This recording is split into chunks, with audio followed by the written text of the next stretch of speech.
Welcome back to my channel W best friends. সবাই কেমন আছো? আশা করি ভালো আছো।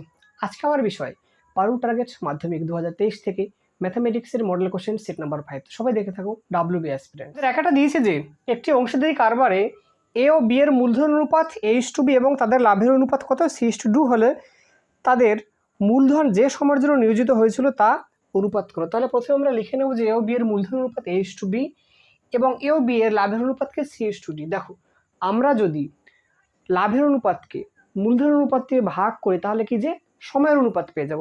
তাহলে আমরা কি লিখব যে এ ও বি এর সময়ের অনুপাত কি আসবে, লাভের অনুপাত কত আছে সি, তাহলে সি বাই কি আসবে A/2 কি আসবে যে ডি বাই কি যে বি আসবে। তাহলে এক্ষেত্রে আমরা কি কোনাকুনি গুণ করলে কি পাবো যে BC/2 কি যে AD পাবো। তাহলে দেখো আমাদের সঠিক অপশান কি পাচ্ছি যে অপশান ডি পাচ্ছি আমরা, BC/2 কি যে AD। আমাদের দুটো দিয়েছে যদি x - y সমানুপাতিক xy, y - z সমানুপাতিক yz এবং z - x সমানুপাতিক zs হয় এবং ভেদ ধ্রুবকগুলিকে যথাক্রমে k l m হলে নিচের কোন সম্পর্কটা সঠিক আমাদেরকে যে বের করতে দিয়েছে। তাহলে আমরা এবার কি যে ভেদ ধ্রুবকের মানগুলো বসাবো। তাহলে কি লিখতে পারি যে বা x - y, প্রথমটার ভেদ ধ্রুবক কি আসবে যে k আসবে, তাহলে k ইন্টু কি যে xy।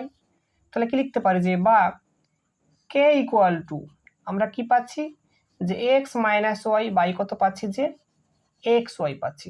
তাহলে এখান থেকে আমরা কি লিখতে পারি যে x by xy minus y by কি xy। তাহলে এখান থেকে আমরা কি পাচ্ছি যে 1 বাই y মাইনাস কি যে 1 বাই x পাচ্ছি। তাহলে ঠিক একইভাবে আমরা কি যে পরের ভেদ ধ্রুবকটা বসাবো। তাহলে কি পাচ্ছি যে বা y minus z equal to কি পাচ্ছি যে LYZ। তাহলে কি বলতে পারি যে বা L ইকুয়াল টু কি বলতে পারি যে y মাইনাস জেড বাই কত আসবে আমাদের YZ আসবে। তাহলে এখান থেকে কি পাবো যে y by YZ minus Z by YZ। তাহলে কি পাচ্ছি যে 1 বাই জেড মাইনাস কত 1 বাই y পাচ্ছি। এবার আমরা শেষের ধ্রুবকটা বসাবো। তাহলে কি পাচ্ছি আমরা কি বলতে পারি যে বা z minus X equal to M into কত যে ZX। তাহলে কি বলবো যে বা m equal to z minus X by কত ZX। তাহলে একইভাবে লিখবো z by ZX minus X by ZX, কেটে কি পরে থাকছে 1 বাই এক্স মাইনাস কত 1 বাই z। তাহলে দেখো আমরা যে k l m তিনটেরই মান বের করে নিলাম। তাহলে আমরা কি করতে পারি যে k plus l plus m করবো। কি পাচ্ছি আমরা যে 1 by y minus 1 by X plus 1 by z minus 1 by y plus 1 by X minus 1 by z পাচ্ছি। তাহলে দেখো আমাদের এই যে plus 1 by Y minus 1 by কেটে যাচ্ছে, minus 1 by X plus 1 by X plus 1 by Z minus 1 by Z কেটে যাচ্ছে। তাহলে দেখো আমাদের ইকুয়াল টু কি পড়ে থাকছে 0। তাহলে আমরা সঠিক অপশান কি পাচ্ছি যে অপশান সি পাচ্ছি যে k plus l plus m equal to কি যে আমরা 0 পাবো। আমাদের তিনটা দিয়েছে যে x square plus 2bx plus c equal to 0 সমীকরণের বীজ দুটির মান সমান হলে কোন শর্ত হবে। দেখো আমরা কি জানি যে কোনো দ্বিঘাত সমীকরণ যখন বীজদ্বয় সমান হয় তখন কি যে নিরূপক কি হয় যে 0 হয়। তাহলে আমরা কি পাচ্ছি যে সমীকরণটা লিখে নিলাম এবং বীজদ্বয় সমান লিখলাম। তাহলে বলবো যে বীজদ্বয় সমান তার কি আসবে যে বীজদ্বয় সমান, সুতরাং কি যে নিরূপক ইকুয়াল টু 0। তাহলে দেখো নিরূপকের সূত্র কি হয় যে বি স্কোয়ার মাইনাস 4ac। তাহলে এক্ষেত্রে আমাদের বির ভ্যালু কত যে 2b পাচ্ছি। তাহলে 2b square minus 4 into a into C equal to কি পাচ্ছি আমরা 0 পাচ্ছি। তাহলে কি বলতে পারি যে 4b স্কোয়ার মাইনাস কি যে 4ac ইকুয়াল টু 0। তাহলে দেখো আমরা যদি 4 দিয়ে ডিভাইড করি তাহলে কি পড়ে থাকবে যে বি স্কোয়ার মাইনাস এসি পড়ে থাকবে ইকুয়াল টু 0। তাহলে আমরা কি বলতে পারি যে বা বি স্কোয়ার ইকুয়াল টু কি পাচ্ছি যে আমরা এসি পাচ্ছি। এক্ষেত্রে আমাদের সঠিক অপশান পাচ্ছি যে অপশান সি পাচ্ছি যে বি স্কোয়ার ইকুয়াল টু কি আসবে আমাদের এসি আসবে। চারটা দিয়েছে যে ত্রিভুজ এবিসি এর কোণ 90 ডিগ্রি, এডি লম্ব বিসি, যদি AB is to AC equal to 3:4 এবং এডি ইকুয়াল টু 8 সেমি হয় তবে বিডির মান কত বের করতে দেওয়া হয়েছে।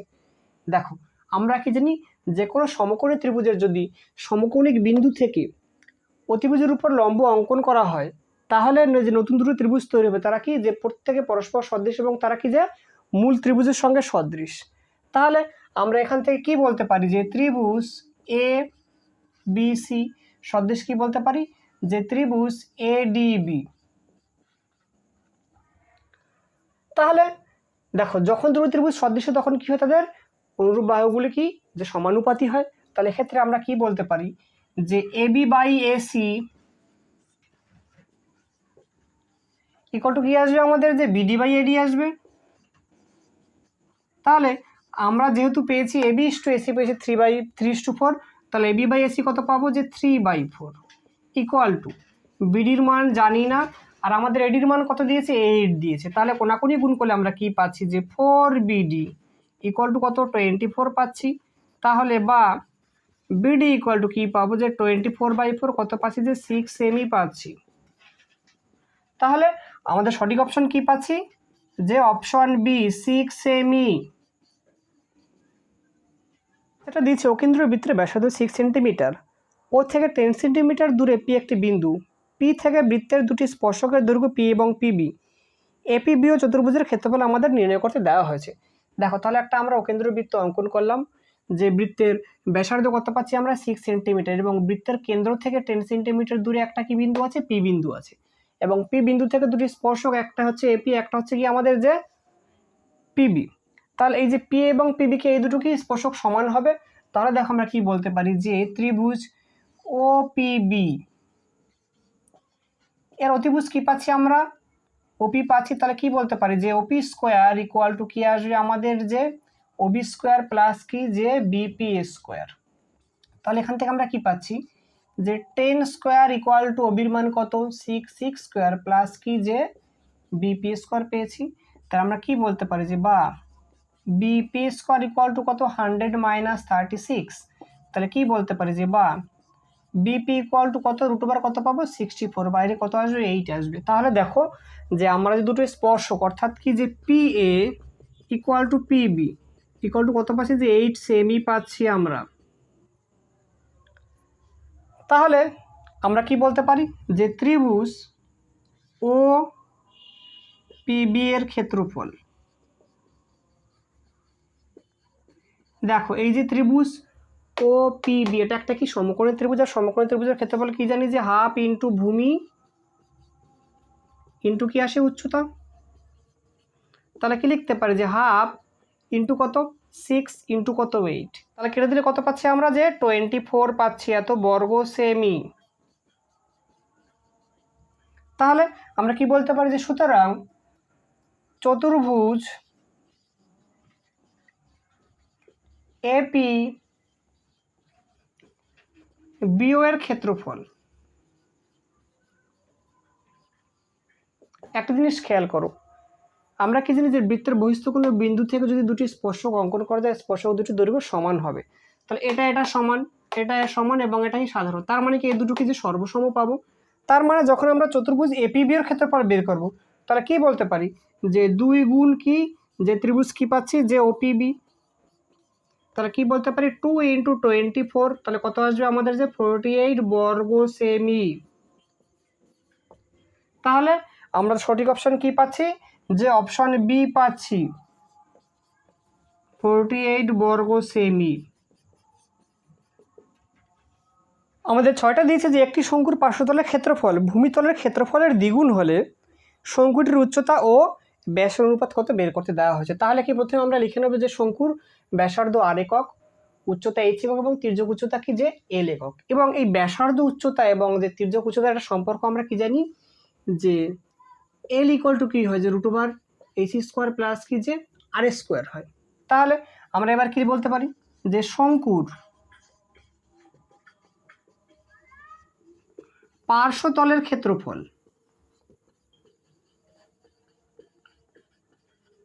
শঙ্কুর পার্শ্বতলের ক্ষেত্রফল কি আসবে আমাদের, যে pi into r into l কি, যে বর্গ একক। তাহলে আর কি লিখব, শঙ্কুর ভূমিতলের ক্ষেত্রফল কি পাবো আমরা, যে পাই r² বর্গ একক। তাহলে আমরা কি বলতে পারি, যে প্রশ্ন মতে, যে pi into r into l equal to pi r²। তাহলে যদি উভয় পক্ষে আমরা পাই দিয়ে ডিভাইড করি, কী পরে থাকবে যে এল ইকুয়াল টু কী পরে থাকবে আমাদের 2r।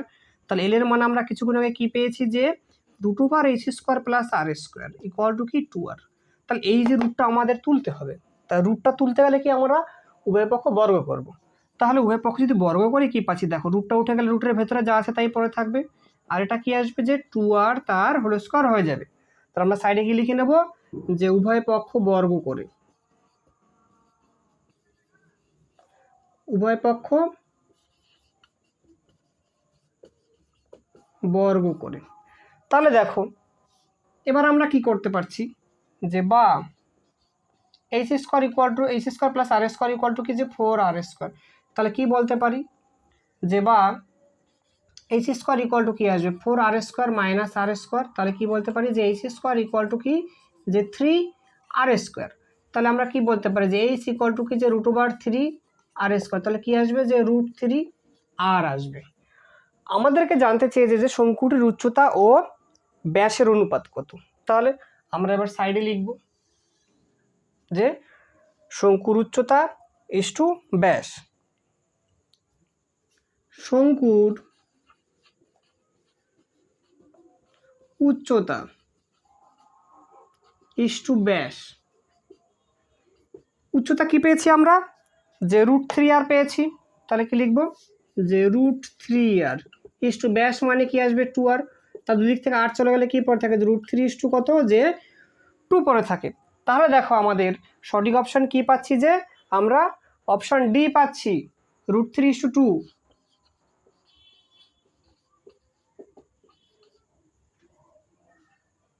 আমাদের সাথে একটা দিয়েছি একটি নিরেট অর্ধগোলকের আয়তন ভি, সমতলের ক্ষেত্রফল এস হলে s³/v³ এর মান বের করতে দেওয়া হয়েছে। তাহলে আমরা প্রথমে লিখে নেব যে নিরেট গোলকের ব্যাসার্ধ কত r একক। সুতরাং নিরেট অর্ধগোলকের কি যে আয়তন v ইকুয়াল টু কি লিখতে পারি যে 2/3 পাই r³ ঘন একক। আর কি যে নিরেট অর্ধগোলকের সমগ্র তলের ক্ষেত্রফল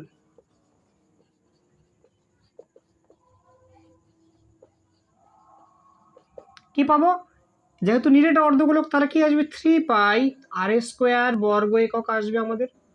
তাহলে আমরা কি বের করবো এবার যে s³ কত যে v³ এর মান। ওটা অঙ্কটা আমাদের ভুল আছে, এটা v² হবে। প্রশ্ন যদিও v³ দিয়েছে কিন্তু v² হবে, নাহলে ওটা উত্তরটা মিলবে না।